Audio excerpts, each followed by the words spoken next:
Hi, Oladimeji Popola. Thank you. You are joining us from Nigeria. Oh my goodness. It's almost, okay, I think about 11 p.m. too in Nigeria now. Thank you for staying up this late to join. Hi, Rebecca. Do you want to test if you can you hear me? Yes, I can. Okay. I just made you co-host. I don't know if you want to try to see if you can share your screen. Absolutely. Yeah. Tolu, thank you for joining us from Lagos, Nigeria. Oh my goodness. We need to draw a map for Rebecca to understand the audience are coming from. Hi, Emmanuel. Anu Oluwapo, good evening. Welcome. Thank you for joining. Yeah, I can see How's you that?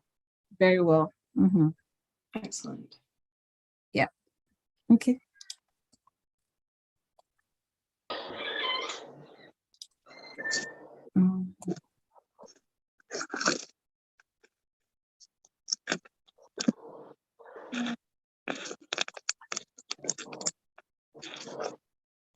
Okay, I will hand it over to Harry right now. Hi, Harry. You are muted. Okay, I think that's deliberate.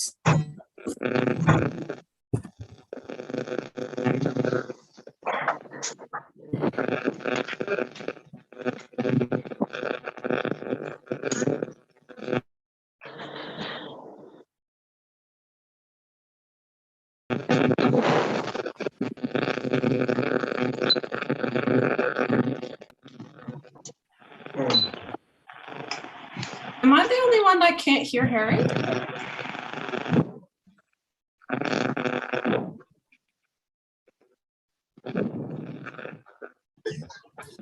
What to know in case anything happens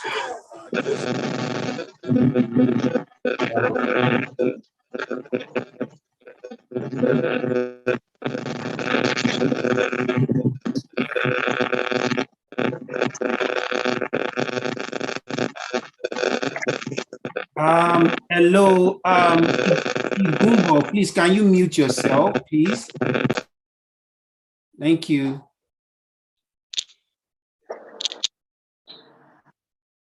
Okay,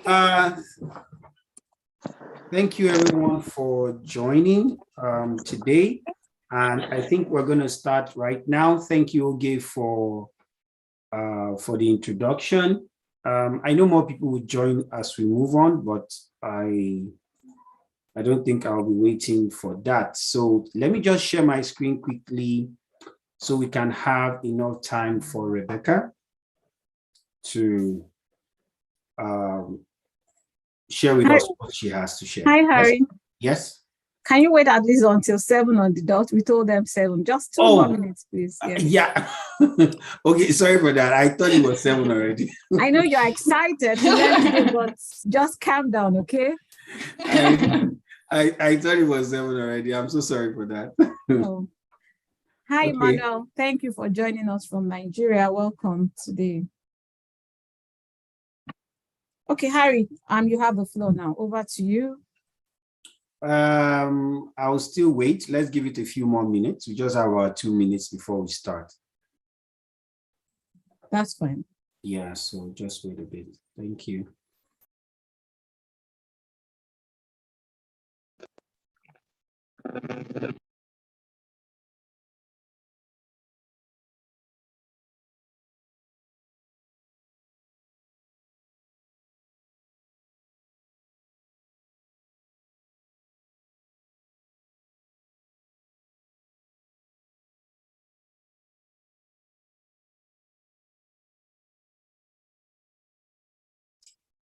Can you believe that this is my first time using Zoom after this entire pandemic?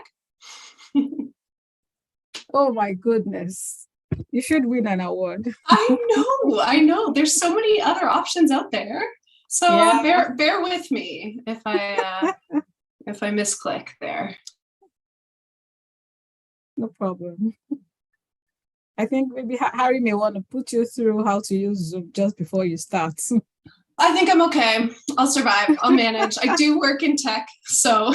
Okay, you figure it out.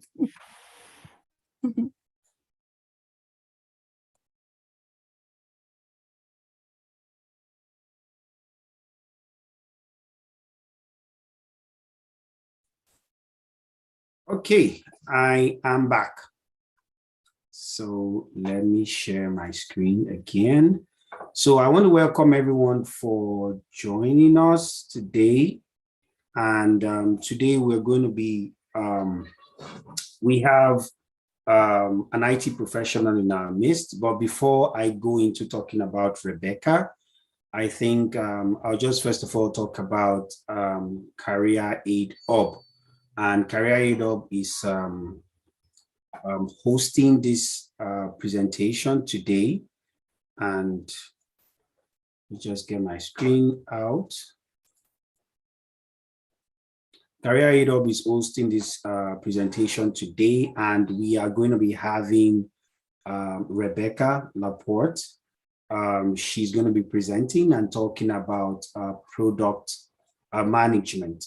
Rebecca is an IT professional with a background in creative and technical industries with a focus on strategic planning and roadmap development in agile team environments.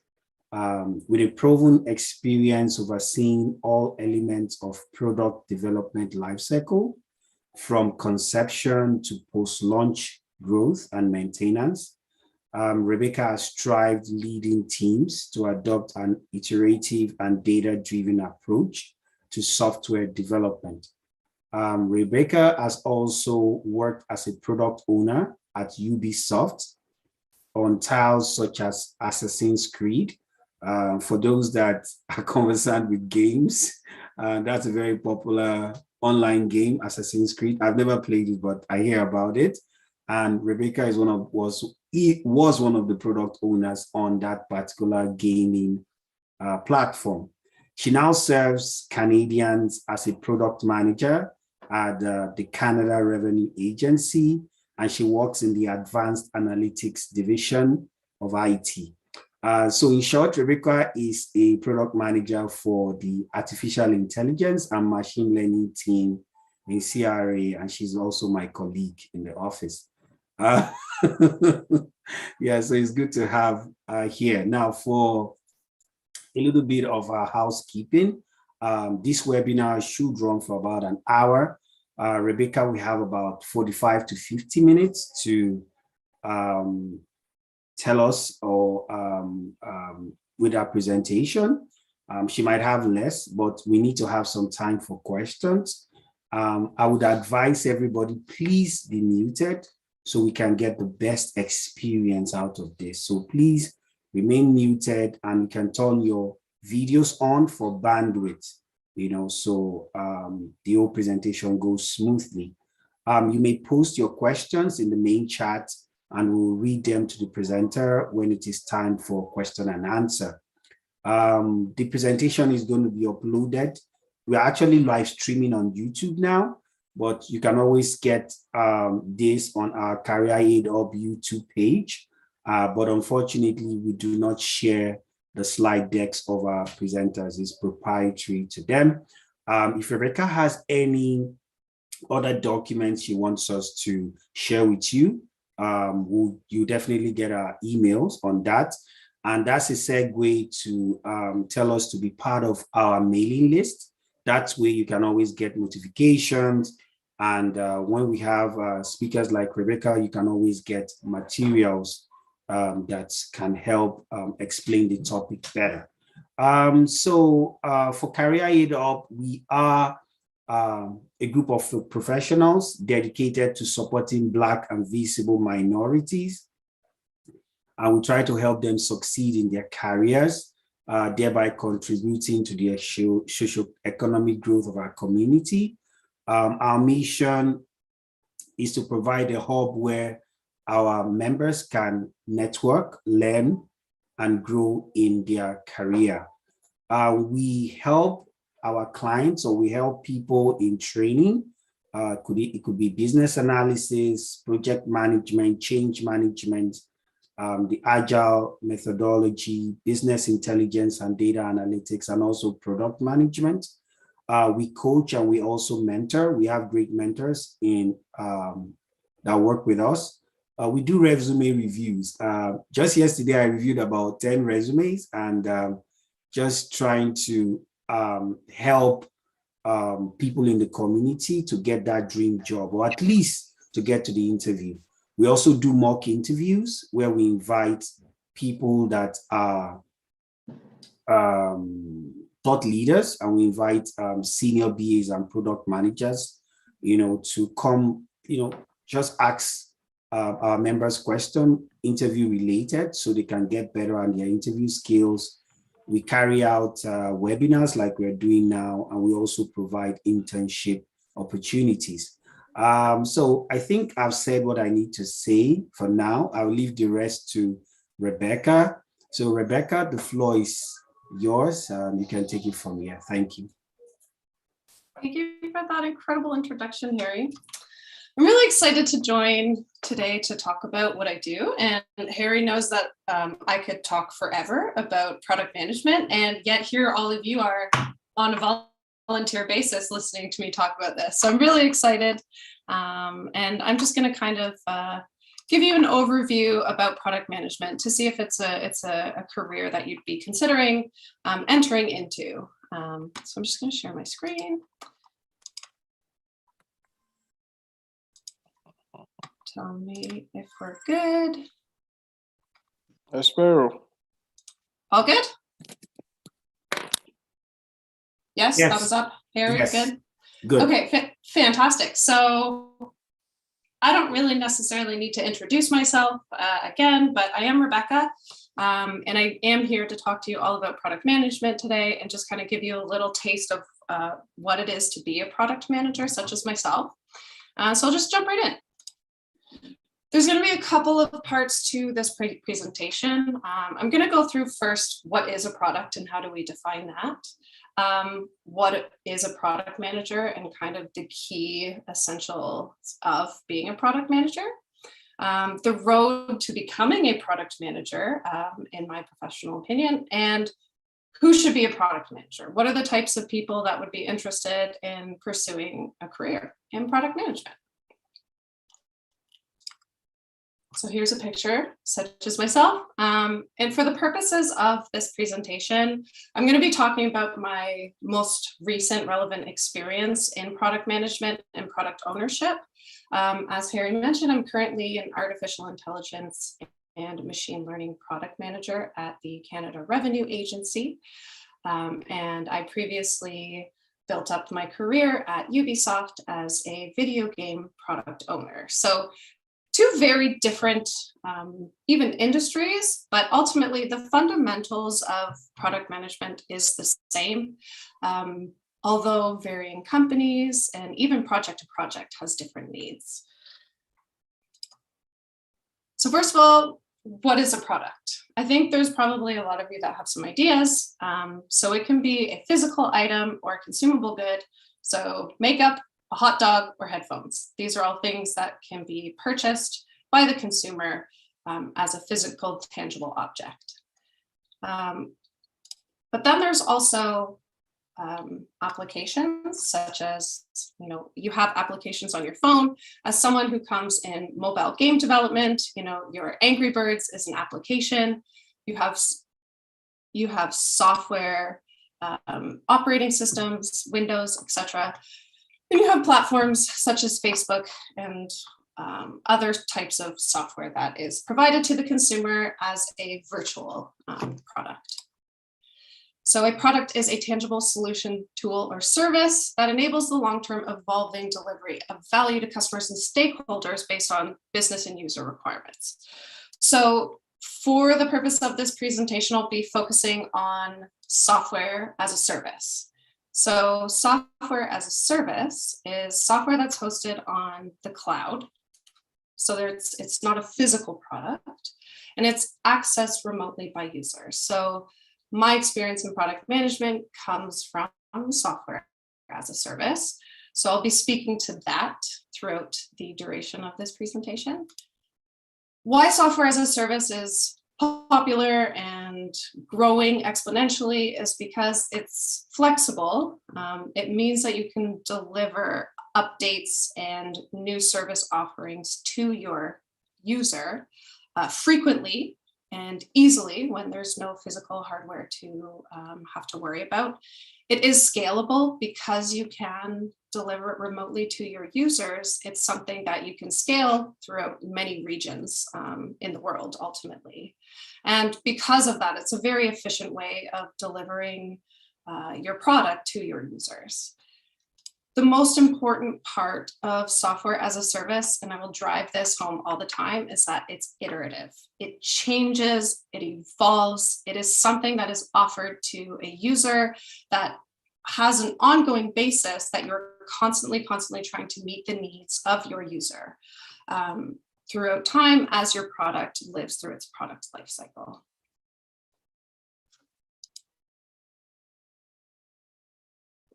So now that we know what kind of manager is managing as a product, what is a product manager and what do they do?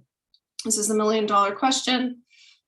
Product management is something that's emerging. It's something that a lot of enterprises, especially in tech, are utilizing a lot to be, it's an emerging thing that is kind of expanding more and more. So you do have traditional roles, and product management has come out over the years to supplement our traditional roles that we play in software development. So there's kind of 4 key components to it in my definition. One of them is being a user experience ambassador, or UX as we call it.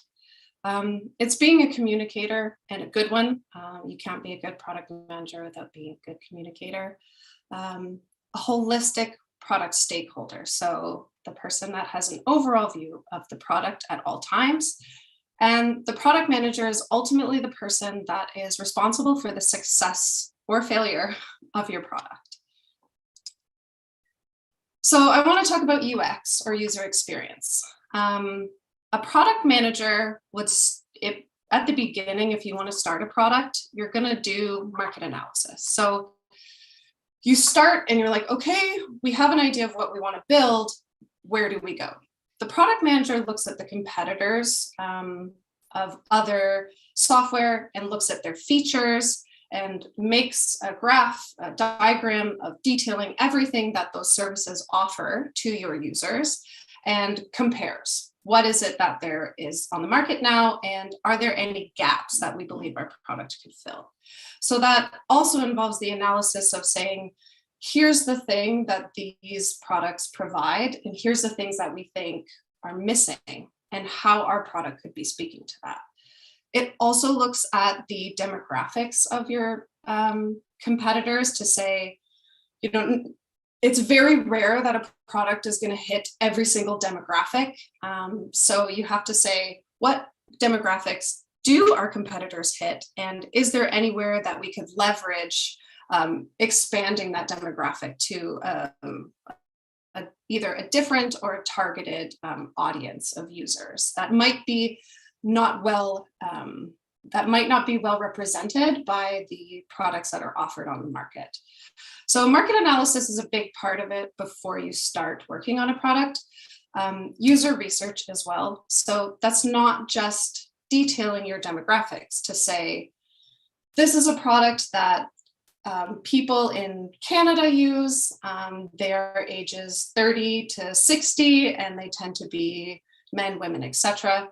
It's also, you're looking at personas, which is really, really important for your average user. So a persona would be Rebecca, who is in Canada, a woman looking for these types of features provided in a product. So that's kind of really important at the start before you have actually delivered anything of your product to market. It also involves user feedback. This is very, very, very important. If your product is on the market, you can do surveys to directly ask your users how they feel about your product and the features that you're offering. I know that you've probably either played a game or used a website and it's asked you to rate your experience and provide feedback. These are really good examples of that. And when you have a product that is in beta or is in testing phase, you can do this often to get feedback from your users as you continue to develop. There's also reviews. So coming from my background in mobile app development, it's something where users will tell you exactly how they feel about their product, and you have to listen to them. I mean, it's very important too. So you have to look at what people are saying, directly ask for their feedback, and then you can also do user testing. So user testing can be as big as doing a beta test in several different countries, or doing what we call an A/B test to test 2 different demographics with different features, and then collecting data based off those users' usage of your product or feature that you're testing. It could be as simple as your Uncle Bob coming over to your house, using your product, as long as Uncle Bob is in your targeted demographic for your product, watching how your Uncle Bob uses your product, noting any friction points that Uncle Bob experiences, and how you can ultimately continue to deliver the top quality product that feels best to your users at the end of the day. There's going to be many different people that will have opinions about how you can best serve your user. As a product manager, you are their ambassador. You are the user. You have to embody what you believe is their best interest for your product in order to be successful. Doing okay on time. Oh, I thought I had less time than I do, so that's good. So there's also being a communicator, and that doesn't mean just being good at writing emails. A product manager is responsible for the backlog. So the backlog is something that software developers use specifically on Jira, which is a software development platform. The backlog is all the work that you are wanting to do to build your product. It's a list of all of those pieces of work, and you are the owner of that. So you prioritize that work based on the features that you and your team are targeting. You also have to report up to your executives, to your clients, to your investors, the people ultimately who are funding the development of your product. You are the person that has to speak to those executives, and you are the face of your product. You have to make sure that you keep them updated on the status of your product.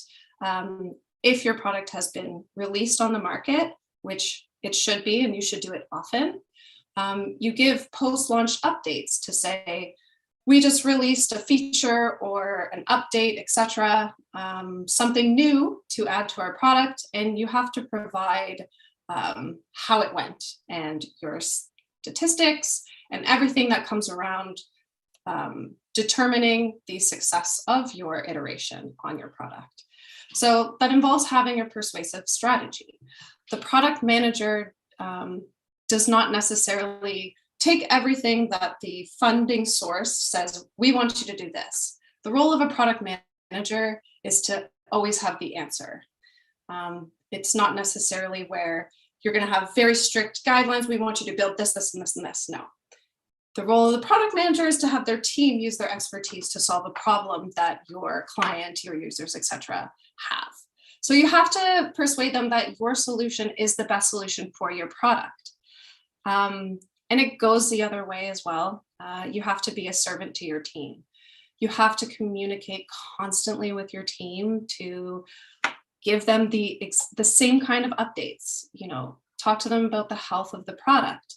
Make sure that everybody, as through the life cycle of your product, is getting accurate information about the success of your product and things that you're wanting to improve for your product and where you're taking it. And that involves building and maintaining enthusiasm in your team. You have to make sure that everybody is on board, everybody has the same goals that you do, and you need to communicate both ways, which is kind of why product managers are often described as purple people, because they communicate to both sides. So it's very niche to be able to speak both ways, and depending on your audience, who you need to specific types of things that you need to report to. If a release goes terribly, you're probably not going to go to your team and be like, well, this was awful. Thanks, guys. Let's go home. You have to be able to tailor that communication to the audience that needs to hear the type of information that they need to hear about your product ultimately. So the product manager is very holistic in in the stake of the product. They're always the final decision maker and the escalation point. So contrary to some popular belief, product manager is the manager specifically of the product and not of people. I know a lot of times the definition of success for a lot of individuals is you're climbing the ranking or going up in the hierarchy, and you are therefore managing a lot of people. Product managers in the traditional sense should never manage people, specifically because you need to have the vested interest in your product. If you have several people that you're managing and you're talking to, and they may be able to sway you in one way or another, that's really not ideal in product management. You want to make sure that you're not thinking about teams specifically, or individuals and their well-being. You are constantly focused on the well-being of the product. That means that there are many other stakeholders involved in your product, from design to tech, tools, engineering, even art, depending on what your product is. And they are all going to have varying opinions about how you can best serve your product. Product manager's job is to take that expertise and be the final decision maker of where you're going to take your product. So that includes being the vision holder. You need to make sure that the vision that you have for the product is, so the goals that you're setting, the targets that you have for the success of your product, and the intentions of it are very clear to not only your investors, but your team itself. Everybody has to be behind that vision, and that vision is built collectively, but you are the holder of that vision. It's the long-term focus of a product manager that sometimes it's not just what is best for your product, but you also have to build it towards larger enterprise company goals to make sure that the needs of as a whole, the enterprise that is funding your product, among other products, it's also speaking to their goals. So you have to make sure that it's focused 1 year, 3 year, even 5 years ahead, depending on the life cycle expectations for your product and how long you plan on supporting it. The product manager is also the owner of a roadmap. So the roadmap is something for your product that defines the features you are targeting, the milestones of your product. So depending on where it is, your milestones will be a alpha or a beta, but it involves releases where you can be testing your product on the market, even in a small capacity. So you need to make sure that the roadmap and all the things that are going to be targeted in your product are in the roadmap, are visible to everyone in your team and everyone that has any stake in your product at all, and the timelines and expectations for the delivery of those milestones and features. So all of those things kind of makes you ultimately the person who is accountable for the product success. So usually it depends on the product. There are metrics that are KPIs, or key performance indicators, are not universal. KPIs can be macro, they can be very high level, but they can be micro. They can be things like number of users, average revenue per user. It can be very, very targeted, but it can also be as broad as we want to increase usership by 10% by the next fiscal. So if your KPI was increase usership by 10%, and you have an executive or a director that is coming to you and saying, Rebecca, this is what I want, make it happen. As a product manager, you're going to go back to your team and you're going to take all of the opinions of your experts on your team. So that could be where your server support people are saying, Rebecca, we've noticed that our product, if it's say an app, it crashes more than we would recommend, or it freezes. And we think that if we invest in server support, we'll have a higher number of users because they won't be crashing out of our product, or they won't be freezing and unable to use it.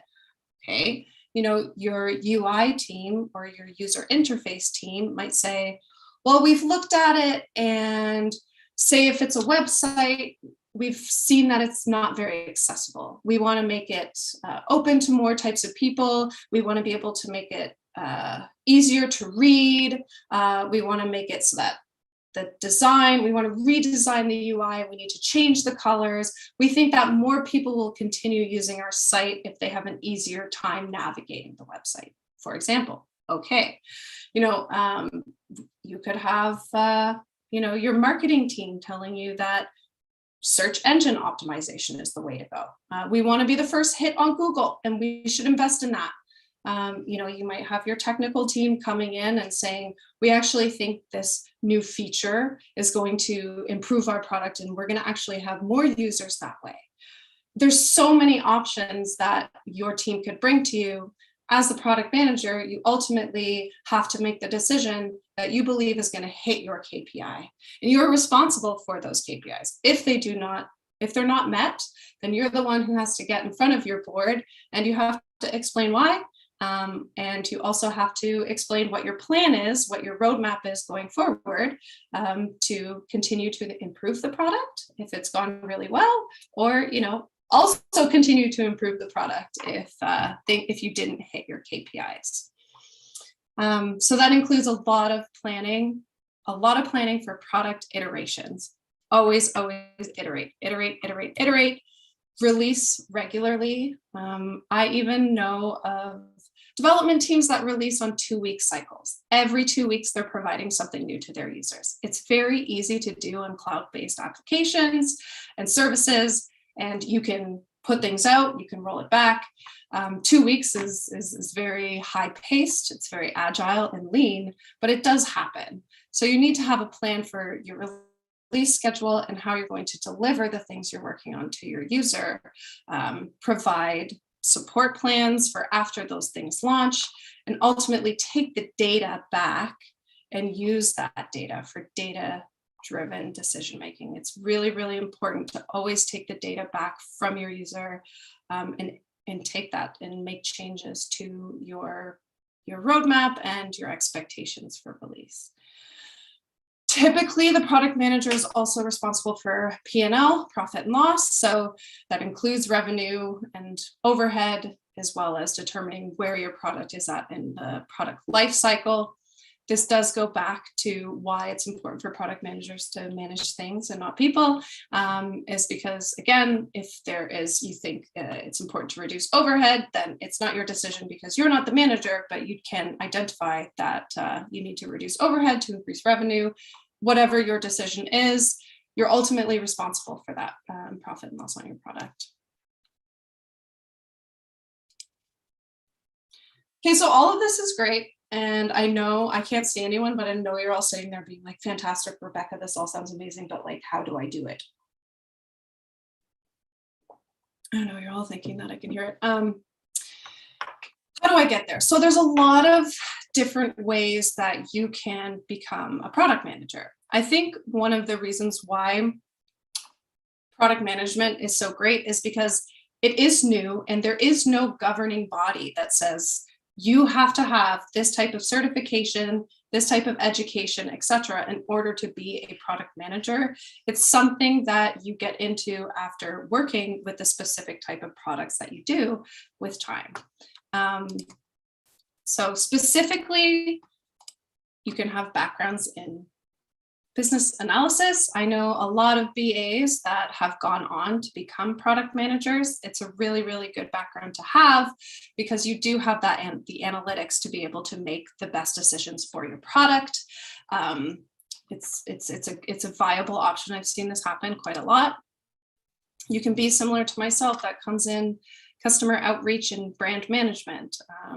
Someone who is focused on user research has an excellent background to transition into product management, in my opinion, but I'm biased. Project management. So project management and product management are different, but every product manager needs to have a foundation in project management. Because you are responsible for your roadmaps, your timelines, and your expected delivery to both your users and your clients, or if they, in some cases, they are both the client and the user, you have to be able to navigate project management with the support of your team to make sure that you are always delivering on time and to expectations. And that is very clear, and you're able to work with the resources that you have and what you're targeting for your features and offerings. Also, data analysis, I think this as well is something that is really strongly suited towards becoming a product manager, specifically because product management is so data driven. You're always using data to make your decisions, and being able to take raw data and process that is a very, very good skill to have, especially if you're working on smaller teams that might not have a dedicated data science, data analytics team to be able to tell you information that might make it useful for you to use towards improving your product. So I've seen a lot of people get into this role. I've seen people go from quality assurance testers to product managers. I've seen people with MBAs be product managers. Because it's so new and so niche, it's a really great thing to have a foundation in the products, the types of products that you want to build. It comes with the knowledge of the market and the industry that you want to be in ultimately. It allows, unlike being a physician where you have to have specific qualifications, it's really great that you can grow into this role. And I think if you have what it takes, it's a very viable career option, specifically because it's actually quite hard to get product managers in seats because it is growing and it is very niche. But again, I'm biased, but you all have to sit here and listen to what I have to say for this whole time. So, I think that you all might agree with me that it is a viable option to have, or at least after my presentation, I hope you would be. So ultimately, after all of that, you might be left wondering okay, so there's no solid path necessarily. There's no school of product management, although there is an online school of product management. There's no, again, specific education required for this role. And it seems really vague because every single product is different.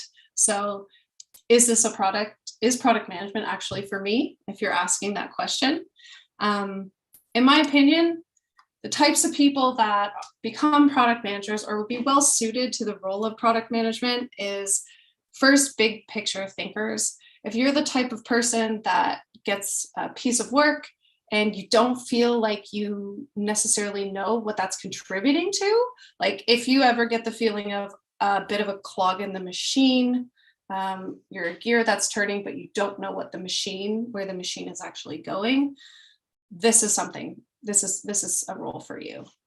You have to think very high level. You have to be able to connect dots. So the type of people that look at future intentions, and you can identify risks in some of the future plans that your product has. You're able to make inferences based on market knowledge, etc., and you are able to take the expertise of everyone in your, all the stakeholders in your product, and you can effectively advocate for them. You can connect those dots, you can connect people. I know every single job application in the history of ever says that they're looking for team players in the role, but product management, you have to be a team player. It's the type of thing where there are times when you have to roll your sleeves up. You've got to get down and dirty and help your team. If there is a problem that arises because you are that central point of contact and the person who ultimately is responsible for that, if you are capable, you have to get in there and support your team the best you can at times. And if not, then you have to find a solution. You have to connect your team and your experts to a solution that will best serve your product. And you always, if you don't like meetings, then product management is probably not for you. Although I'm kind of inherently anti-meeting, I try to avoid them as much as possible so we can give our developers time to code and not sit in meetings. But it's ultimately where you're going to be talking to people a lot. You are the face of this product, and there are going to be a lot of people that have questions about your product, and you need to be able to answer them. You need to be knowledgeable, and you need to be able to work with people effectively at all times. Given that, product managers need to be very agile.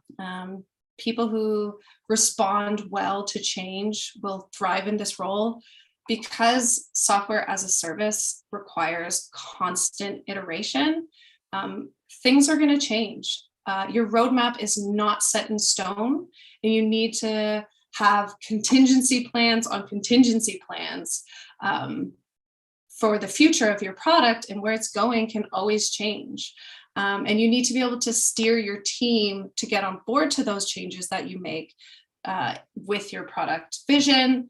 If there is a change in scope, etc., you need to be open to that, and you need to be able to work with it on the fly. Product managers are the jack of all trades. And I know the expression jack of all trades, master of none is something that's considered in a negative connotation. I don't agree with that. The product manager is not responsible for being an expert. You do have to know enough information to support all of your teams and all of your stakeholders, but you do not have to be an expert in, you don't have to be a senior technical engineer to be able to build a product. You don't have to be an artist. You don't have to have the skills concretely as your team does, but you need to be able to know it well enough to be able to support them and understand how their work is going to fit in best into your product. So you really are the jack of all trades, but you have to gain a mastery in that in itself to be an effective product manager. Again, things manager, not people manager in an ideal world. There are exceptions to this. Of course, typically you would have junior product managers, project managers, data analysts, etc., if they were to be reporting to you as manager, but not necessarily managing the entire everyone in your product.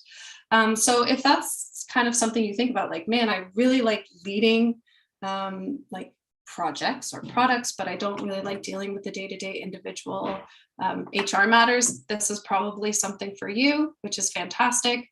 But that doesn't mean that you're not a leader. You do have to be a leader in your field. You have to be able to motivate a team, and you have to be able to be persuasive in your goals to be able to achieve the targets that you've set out for your product. And ultimately, risk-taking is something that in product management, you always have to take risk. Always, always, always. Fail hard and fail fast. The product manager is the person that you can have something where you're like, I think this is going to work. You put it out on the market, and if it fails miserably, your job is not to go, oh, well, that sucks. Your job is then to report back and say, look, here are the reasons why we didn't succeed in our targets, and here is how we're going to change it. Here's how we're going to solve this problem, and you have a plan and you're ready to present that. The bigger the risk you take, the better the payoff, But it means with iterative processes, you get to keep going always. You get to iterate on your product, you get user feedback, you do more user research throughout the entire life cycle of your product, and you can take big risks and you can ship it and you can make changes remotely, which is why software as a service is fantastic. But it does pay off if you're the type of person that wants to take big risks and is ready to stand behind those risks ultimately.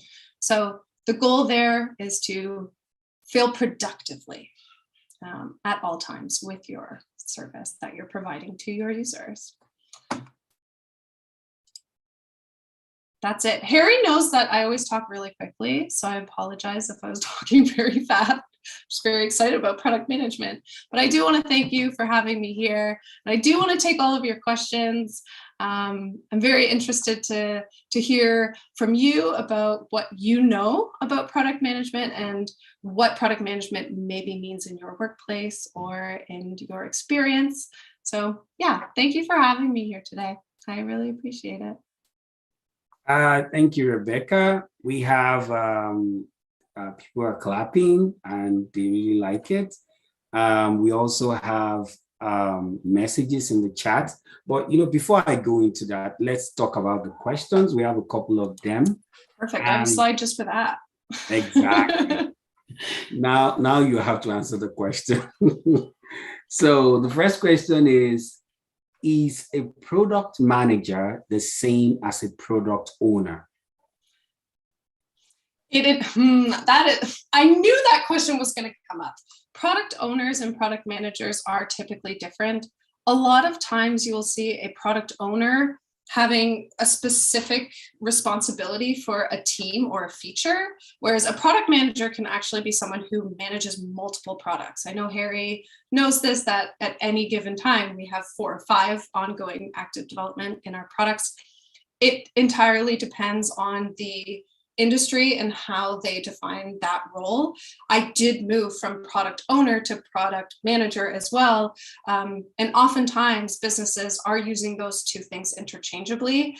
It really, really depends on how they define it themselves. I know that's a very non-answer, but my role in now as a product manager, it is the same as being a product owner. The key difference is usually that you're, as a product owner, only focused on one specific product or feature.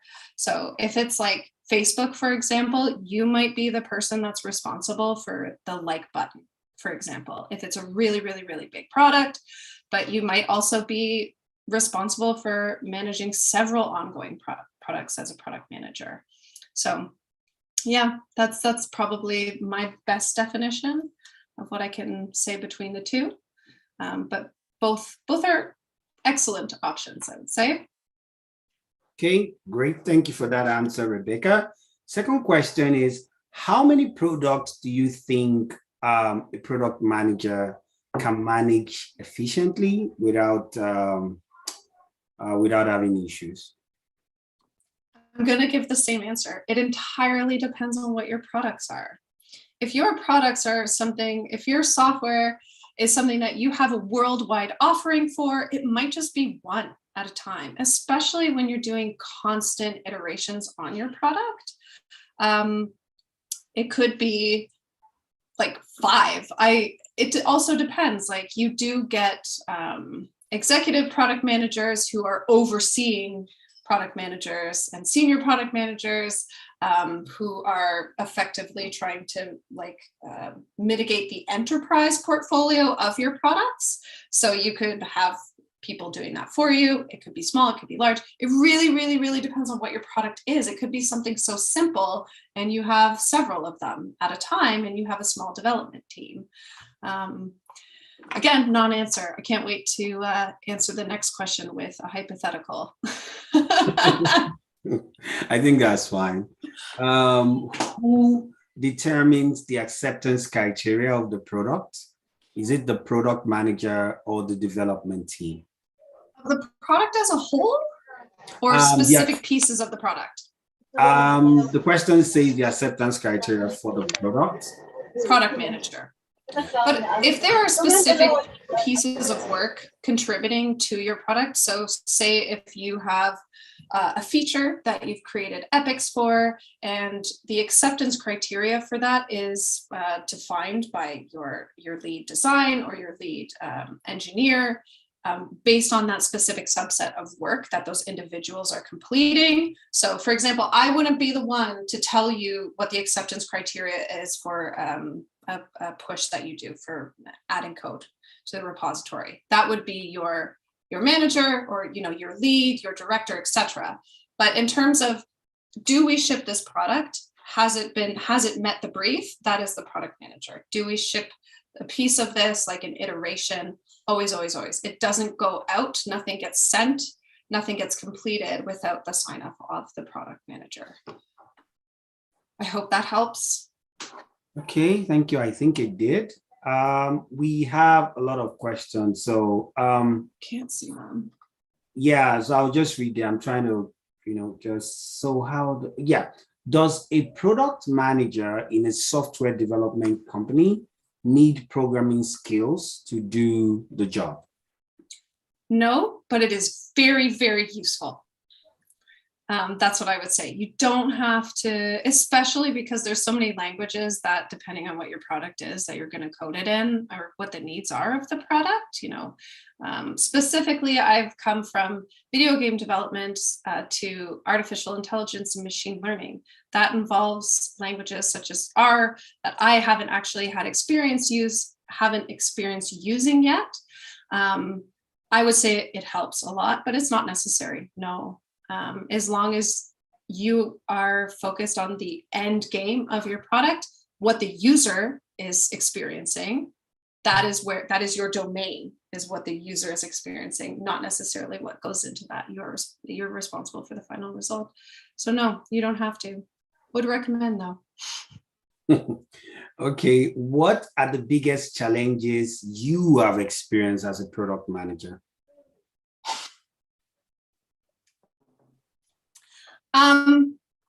Biggest challenges, I would probably say, is taking really, really big risks that didn't pay off. I know there was a time where in working in live video games, we had shipped an update just in time for Christmas, which is a very opportune time for individuals to be purchasing and buying things and ultimately supporting your product. And it turned out that on Christmas Day, that deployment had failed, which is very, very bad for a live product. It was one of those things like, well, you can't pull your team in on Christmas. That's crazy. But I would say that, like, having complete blackout on your product, there's times when you can ship a product to your client, they're like, nope, I hate it. And it's hard. You have to get used to that though, and you have to stand behind it. But it took me a long time to not take it personally, to just, even though you're the advocate of your product, it's like, great, fail fast, fail hard. Let's go, let's try again. And let's fulfill that. So I'd probably say the hardest part is not acting like my products are my babies, even though they are. Because it's, depending on what you're making, it's a fast and hard market. And you have to keep going. You have to keep developing and iterating and keep trying until you succeed. Yeah, I think I like that. Fail hard and fail quick. Yeah, fail hard and fail fast. Yeah, good one. So how do I transit from project management to product management? You start pushing more advocacy for your product. So a project manager typically gets a predefined set of work, and they're responsible for making sure that stacking, making sure everything is delivered and it fulfills that work that's required. So for example, it's saying, hey, project managers, and I do work with project managers to say, this is the feature that we're doing. Here are the specifics. You are responsible for getting the team together to make sure it actually happens. Whereas product managers are the ones that are saying, okay, but we have to decide what it is we're doing. And then the project manager goes through the details of which stories are created and assigned to individuals on a Gantt chart, for example. But I would say in order to transition, just start advocating for the things that you're building. Start having a conversation in your workplace about product management and why it's useful, and why we should get away from project management lines of thinking, because project management is very well suited to build things, and you can build products, to build things that it's like, here's a budget, here's the definition of what we want, get it done, let us know when it's done, ship it, it's done, it's gone. But product management is for software as a service that it is a perpetual service. It's not something that's a one and done like a project.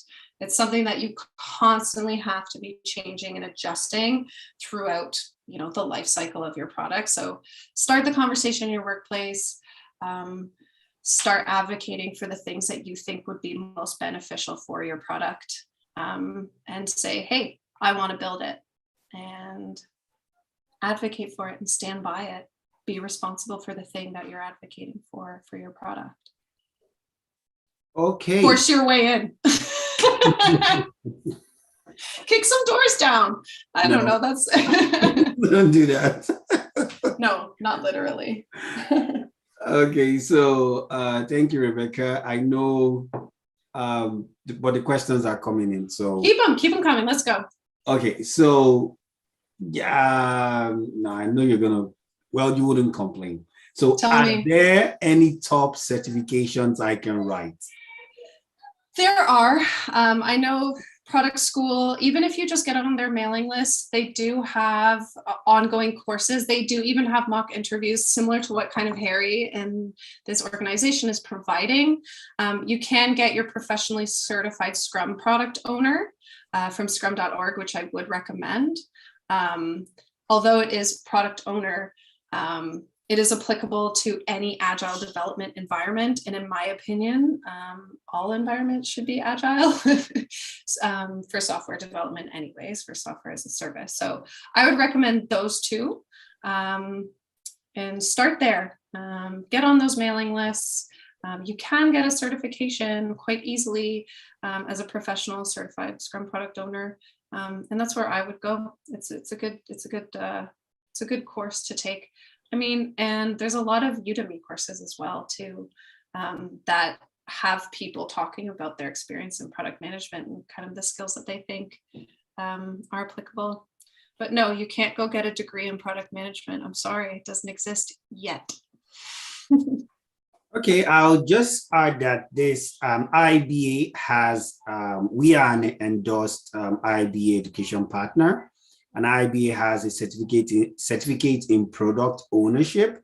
And I know that is different from the product management, but that's the closest that IBA has. So if you are interested, you can look at that. And you can add the product school that Rebecca just mentioned. So just go do a Google search and you will get that information. Now, there's a question on, do you have any opportunity for part-time internships? I know that question is not for Rebecca, it's for Career Aid Hub, and we are working on that. So please follow us on our social media handles, and you get to know when we are offering product management training. And for all our training, we usually have internships where you can practicalize the things that you're learning.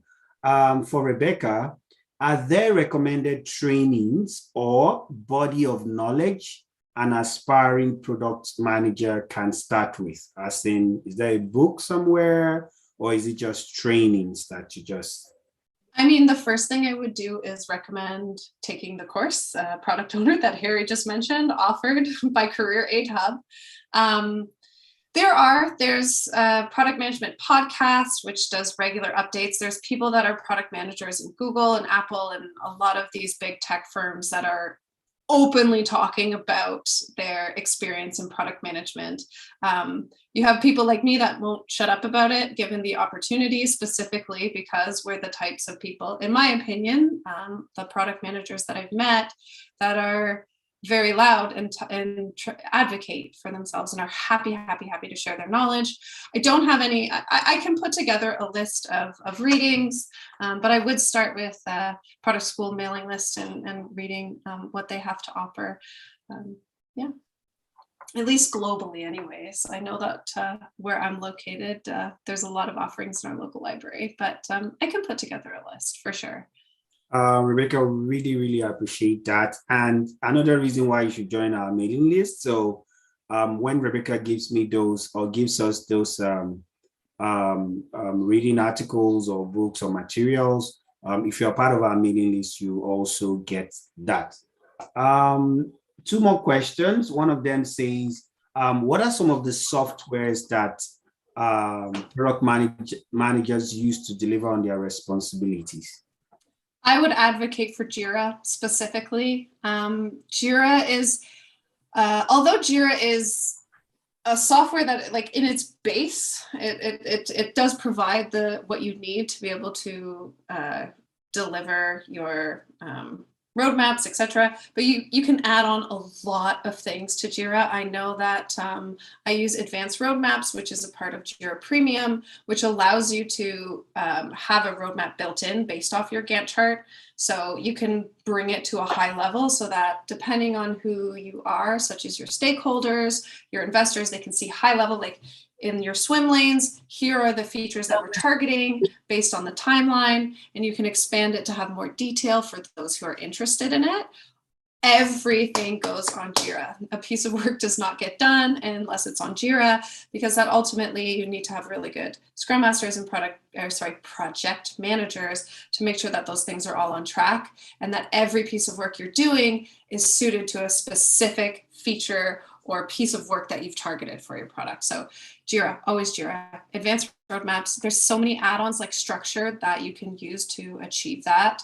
And you do everything from end to end on Jira, from the pre-production to determining what you're going to be doing for your product, to development, to testing, right on that one platform. So I feel like I should be waving my Jira flags and my Jira foam finger, but that's what I would recommend getting on. And there are free services that you can do to achieve the same thing, like a Scrum board,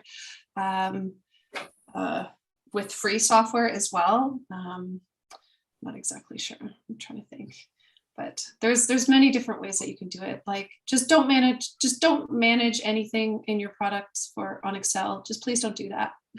Just do me that at least. Just don't do it on Excel, and I'll be happy. Okay, I've seen Rebecca do things on Jira that I didn't know were possible. So she really does know how to, use Jira to its to the best of what the developers, or the owners or the creators intended for Jira to do. So, and that's just a segue to say that we are hoping, if Rebecca agrees, to bring her back to talk about road mapping in Jira. Yes. I think it's something that we like. So Rebecca, I'm taking that yes to mean you're going to come back. So. Well, it means I get to talk more about product management, which is, again, something I'm happy to do. Great. So we're going to have Rebecca back to talk about road mapping in Jira, and you get to see what I'm talking about. I've seen her do things there, and it's just amazing. So thank you for Rebecca. The other question is, where is that? What do you advise? Certification before experience or experience before certification? Experience before certification. I think because it is so dependent on the products that you're making and the industry that you're in, it's something where certification, and again, could put you in a box where it's very, very important to supplement your experience with certification, and it doesn't ever hurt to be educated ever. Join Harry's product management offerings, like join that course, learn as much as you can, always. But at the end of the day, you have to be the expert in your product, and you can't do that without having experience working in building the products that you want to build. Start wherever you can. Like I said, I've seen quality assurance testers become excellent product managers by being involved in the products that they manage now. Awesome. Another non-answer, isn't it? No, it's not good. It's a very good answer. I always also, well, not just me, myself and other faculties, Oge, Kemi, we always advise get experience, get practical experience. Certification is good. I agree, it's good, but it's just the cherry on the pie. But experience is what you really need to reinforce yourself in. And when you think it is time to, you know what, get an organization to certify that I know what I'm doing, then go get it. But between certification and experience, I would advise experience first, like Rebecca has also said. Rebecca, thank you so much. It's exactly 8 p.m. on the dot. Look at that. Yes, we did it. You did it. Yes. So, thank you so much for your time. I'm very happy it was well paced, and I know people got things. Oh, yeah, Oge wants to say something. Yes, Oge, please, you can unmute. Yeah, I just want to say thank you to Rebecca and Harry. Before you close the meeting, I want everyone to wish Kemi a happy birthday. Today is her birthday. And happy birthday! Happy birthday, Kemi. Thank you. Happy birthday, Kemi. Happy birthday, Kemi. Thank you for all you do. Thank you for all the time you spend volunteering to help our community members. We love you. We appreciate you and wish you the best of this new year. Thank you so much. I really, really am happy to have been invited here. Thank you, Harry. And I'll see you tomorrow. Unfortunately for Harry, but not for everyone else. Yes. We'll see you tomorrow. Before we go, Kemi, do you have anything to say? That's Kemi. If you've not met her, that's Kemi. Hi, everyone. Thank you so much for the show of love. I do appreciate that. In fact, I was really overwhelmed by your show of love. Thank you. Yeah, you're welcome. Thank you so much, everyone, for attending. Thank you so much, Rebecca. I'm going to discuss with you on when next to be convenient for you to come. Sure. In 2 weeks, we're going to have another presenter, well experienced like Rebecca, but more in process automation. And we're going to be learning about intelligent process automation. So it's going to be very interesting. Just like today, and every 2 weeks we always have awesome topics, awesome guests presenting to us and telling us what we need to know. So please join our social media handles, and we also have trainings in our partner organization, Franopt Consulting, where we offer trainings. Our current business analysis cohort is about concluding this month. They are working on their practicum, and we are going to have more cybersecurity trainings, product management trainings, project management trainings, and data analytics training coming up soon. So please join our social media handles, like, subscribe, and this presentation is going to be on YouTube for you to replay and watch. And I just want to say thank you, a big thank you to everybody. If you were all not here, we would not have anybody to talk to. So as much as I appreciate Rebecca, I also appreciate everybody that took some time to come learn today. We really say thank you.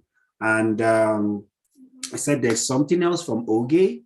I don't know if you have anything to add before we close. No. The last thing that the last thing I want to do is please, if you can turn your video on. Let's just take a very short video with everybody. I think we can all turn on our videos. I don't think that is disabled. Did you give fair warning for that, Harry? Now to be video ready. Now I'm telling everybody. So turn your video on. We just take a very quick picture. Yes, if you want to put on your makeup, I give you like 20 seconds. Just really put on your makeup or drink water. And if you want to, yes, great. I'll just give a few more seconds for us to proceed. And on YouTube, you can find all our past presentations. So they are all on YouTube. So just go there and you can get to, okay, I think we have, okay, I'll just give it 20 more seconds and then we can take the picture and you just say cheese, and some people came on their video and went again. So do you want to, are you doing something on the makeup again? Okay, so I'll count 1 to 3. 1, 2. Cheese. No, not cheese. Some people are just putting on their videos. So let me count again. I'm sorry. I just saw some videos come on. So 1, oh, more videos are coming up. Okay, great. 1, 2, 3. Cheese.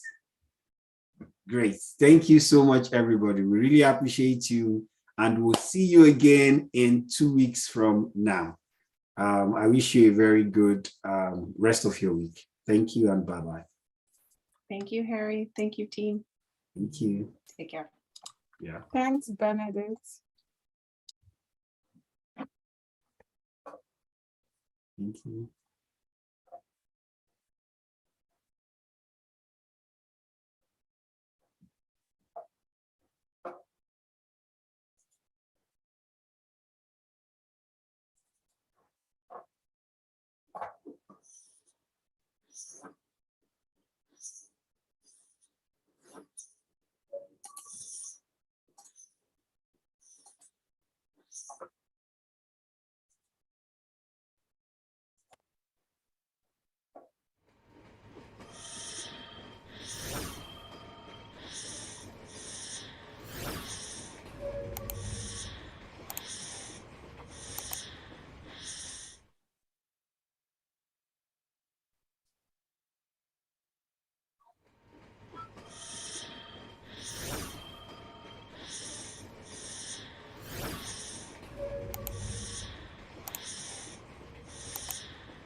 Thank you.